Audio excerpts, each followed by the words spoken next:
Moikka vaan kaikille virkeänä jakson katselijoille. Ihmettelette varmaan, että kuka täällä ruudun toisella puolella oikein luuraa. Ette ole varmaan nähnyt mun kasvoja sitten hetkeen Pesiskentillä tai missään muuallakaan Etelä-Pohjanmaalla.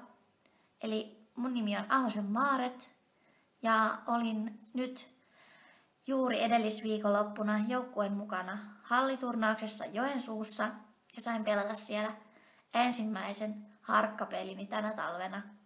Ja tää harkkapeli oli saman tien halliturnauksen pronssipeli Manser Räpsää vastaan. Itellä nyt ei hirveän mairittelevasti peli mennyt, ettei siitä puhuta sen enempää, mutta sai sitten sitä arvokasta kokemusta tienattua. Ja sitä halliturnausta ennen on ollut mukana muutamalla leiriviikonlopulla. Ja tää johtuu ainoastaan siitä, että mä olin puoli vuotta Saksassa opiskelijavaihdossa. Mä lähdin sinne syyskuulla, itse asiassa heti meidän viimeisen pelin jälkeen.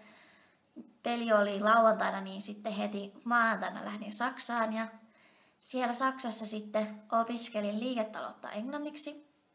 Ja täältä reissulta mä oon sitten palautunut takaisin kotisuomeen noin kuukausi takaperin. Itse asiassa ette tuu näkemään mitään videota mun arjesta täällä Suomessa, vaan tuutte näkemään vähän videonpätkää, mitä mä siellä Saksassa tein, niin tiedätte sitten, mitä siellä on tapahtunut. Huomenta täältä Saksanmaalta. Tänään on torstai-päivä ja kello on 6:45. Tänään oltaisiin lähdössä ryhmän kanssa opintomatkalle Brysseliin, Belgiaan. Mulla on ollut täällä Saksassa valittuna semmoinen kurssi kuin Introduction to the EU. Ja tämän kurssin puitteissa ollaan sitten tutustuttu EU-instituutioihin ja niiden erilaisiin toimintoihin. Nyt tämä kurssi saa arvoisensa päätöksensä, kun lähdetään konkreettisesti katsomaan sinne Brysseliin, että miten se EU oikein toimii. Meillä piti tämä matka olla jo marraskuussa, mutta viikko ennen lähtöä niin oli Pariisin terroristi-iskut, joten Belgia oli vielä hätätilassa, kun meidän olisi pitänyt lähteä, niin opettajat ei sitten halunnut ottaa mitään riskiä reissun suhteen, vaan peruttiin koko reissu, mutta onneksi saatiin sitten siirrettyä tammikuulle. Ja ihan kiva reissu meillä on tiedossa, tosi paljon ohjelmaa ja erilaisia luentoja, että saadaan varmaan aikamoinen informaatiotulva sitten reissun aikana. Toki huonona puolella nyt tässä reissussa on se, että kun se on näin tammikuussa ja seuraavalla viikolla pitäisi esittää muutama presentaatiot ja tenttijaksokin alkaa, että tulee vähän kiirusta sitten niiden kanssa, mutta eiköhän niistä sitten selviydytä. Tosiaan meidän täisi puolen tunnin päästä lähteä koululle, tai olla oikeastaan jo koululla, ja muutama kilometri pitäisi sinne kävellä ja tukkaa laittamatta, niin mä menen laittaa sen vielä loppuun, ja saatte pian sitten lisämateriaalia mun reissusta. Nyt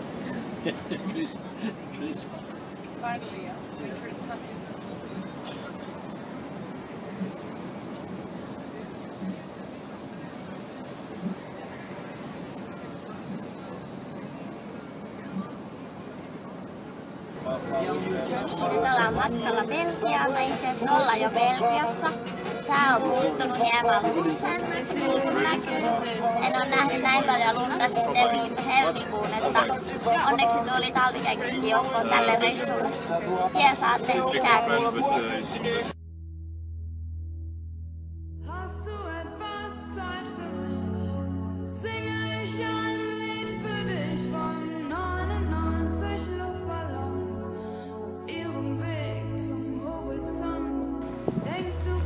Huomenta kaikille. Nyt on perjantai-aamu, kello on jotain 7:20. Me ollaan menossa seuraavaan Euroopan unionin instituuttiin.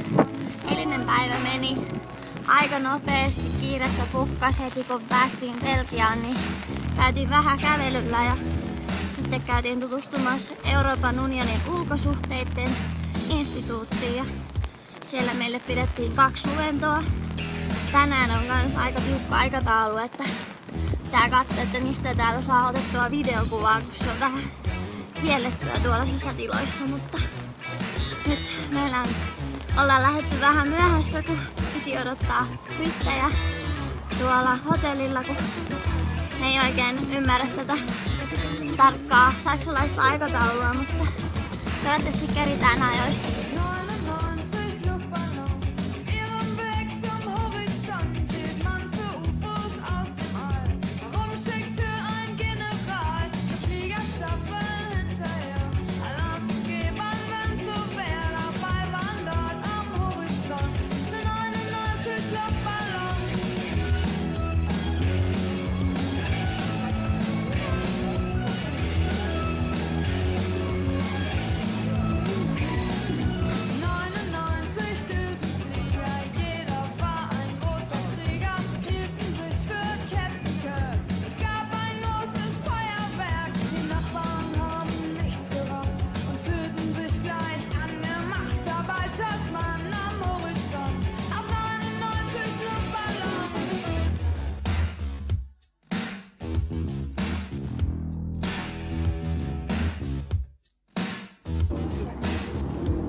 Tänään on siis lauantai-aamu.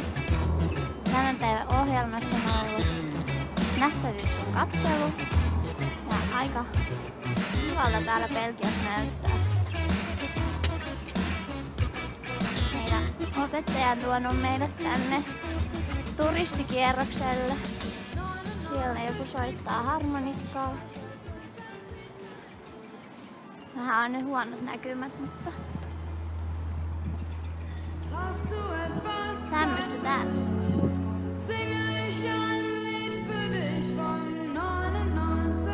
No niin, siinä näitte vähän videon pätkää mun arjesta Saksassa. Videoiden otot ei toki mennyt ihan niin putkeen kuin mä olisin halunnut tai olin alun perin suunnitellut, mutta saitte nyt edes vähän haistella tunnelmaa, että millaista siellä on ollut. Toivottavasti nähdään sitten kesällä Lukkarilassa ja miksei myös muillakin pesiskentillä. Heippa!